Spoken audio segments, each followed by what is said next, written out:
Bismillahirrahmanirrahim.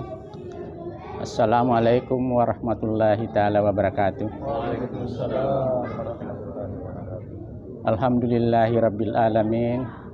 Wassalatu wassalamu ala afsafil mursalin Sayyidina Muhammadin wa ala alihi wa ashabihi ajmain. Syukur pada malam ini kita bisa berkumpul lagi kembali para jamaah Jamiatul Khair, yang insya Allah kita akan membicarakan sesuatu hal yang berkaitan dengan kehidupan sehari-hari kita, yaitu masalah riba dan perbankan. Pada kesempatan ini kami mengharapkan partisipasi Bapak-Bapak memberikan satu pemikiran ataupun pengalaman-pengalaman yang tentunya mungkin berkaitan dengan hadis Al-Quran ataupun hadis, dan tentunya kita mengharapkan ada perbedaan pendapat karena masalah riba ini memang menjadi masalah yang tidak habis dibicarakan. Dan sebagai tausiah pertama, kami persilahkan Ustaz Nur untuk memberikan wejangan pertama. Terima kasih. Assalamualaikum. Bismillahirrahmanirrahim. Assalamualaikum warahmatullahi wabarakatuh. Alhamdulillah alladzi 'allama bil qalam 'allamal insana ma lam ya'lam. Allahumma shalli ala Muhammad wa ala Muhammad. Baiklah rekan-rekan sekalian, topik kita malam hari ini adalah riba. Riba ini sudah jelas diharamkan. Persoalannya yang mana masuk kategori riba. Jadi dalam ajaran Islam sudah jelas bahwa riba itu haram. Bahkan agama-agama samawi lain pun mengharamkan juga riba. Ya. Dan semua ulama sepakat bahwa riba itu haram. Ya. Dan ini dasarnya ada dalam beberapa surat, di antaranya ini di surat Al-Baqarah ayat 275. Nah, ini panjang ayatnya tapi saya ambil di tengah-tengahnya yang berkaitan dengan riba. Dikatakan wa halallahu bai'a wa harrama riba, dan Allah menghalalkan jual beli dan mengharamkan riba. Ya. Dan juga ada beberapa hadis ya yang tegas menyatakan tentang haramnya riba. Rasulullah SAW telah melaknat orang-orang yang memakan riba, orang-orang yang menjadi wakilnya, orang yang memberi makan hasil riba, orang yang menuliskan, orang yang menyaksikannya, dan selanjutnya. Nabi bersabda, mereka itu semua sama-sama saja. Nah, ini diriwayatkan oleh hadis riwayat Muttalaq alaih. Kemudian juga Rasulullah bersabda, semua piutang yang menarik keuntungan termasuk riba. Riba adalah jual beli atau pertukaran yang disertai penundaan serah terima kedua barang yang ditukarkan atau penundaan terhadap penerimaan salah satu barang tersebut. Dalam Al-Quran, riba itu digunakan, asal katanya itu adalah rabawau. Riba itu digunakan 25 kali dalam Al-Quran, ya, dengan makna antara lain meningkatkan. Kami sangat bersyukur malam ini karena tema yang kita bawakan ini mengenai riba. Karena kenapa saya katakan kami bersyukur? Karena saya kurang lebih hampir 30 tahun mengabdi di perbankan.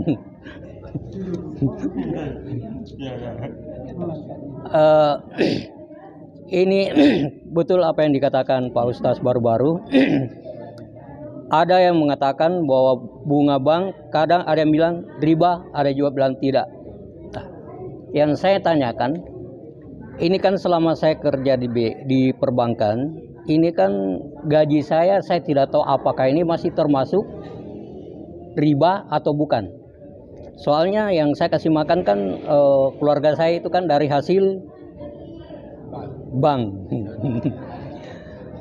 Yang saya mau tanya, yang jadi masalah di sini, kalaupun saya sudah tahu bahwa itu riba, tapi tetap saya laksanakan karena kalau keluar dari tempat kerja saya, lantas sebagai tanggung jawab saya sebagai kepala rumah tangga, itu bagaimana? Karena bagaimana itu berarti apakah yang saya kasih makan dengan keluarga saya itu kan kita sudah tahu bahwa itu haram. Tetapi kalau saya keluar dari kantor, apakah itu juga tidak termasuk dosa? Karena tanggung jawab saya untuk menghidupi keluarga tidak ada untuk kasih makan. Itu satu.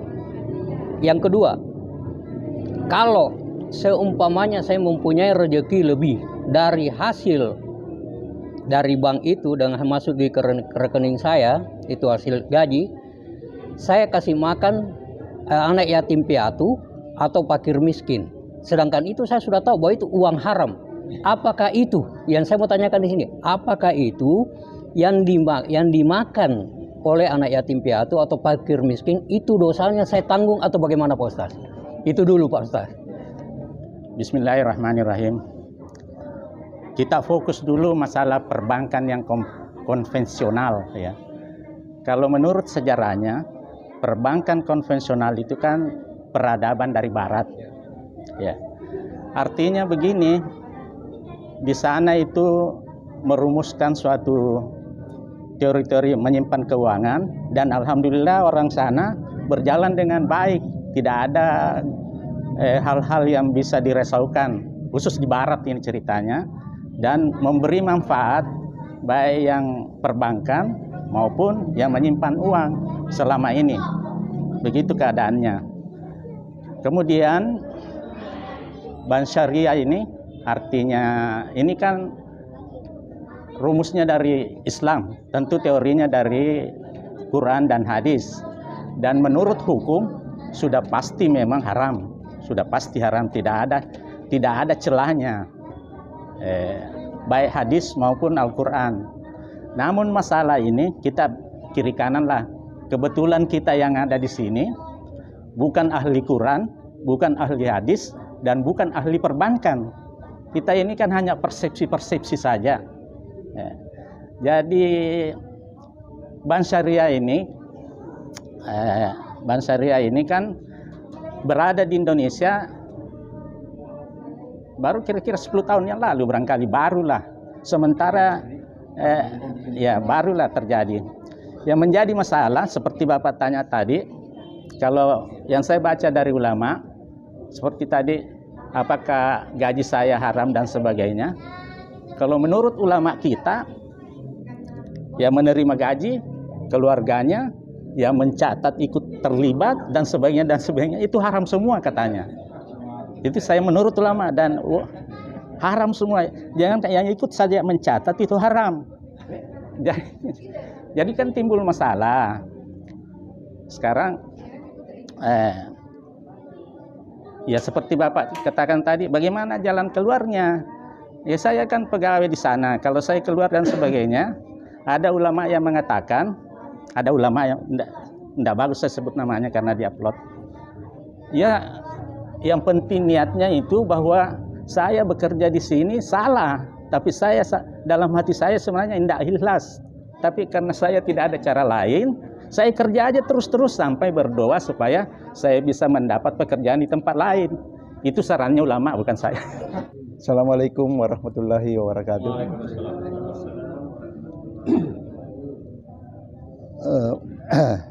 Mengenai masalah riba, saya pernah mendengar ulama sudah lama sekali itu, tahun-tahun 70-an 80-an, bahwa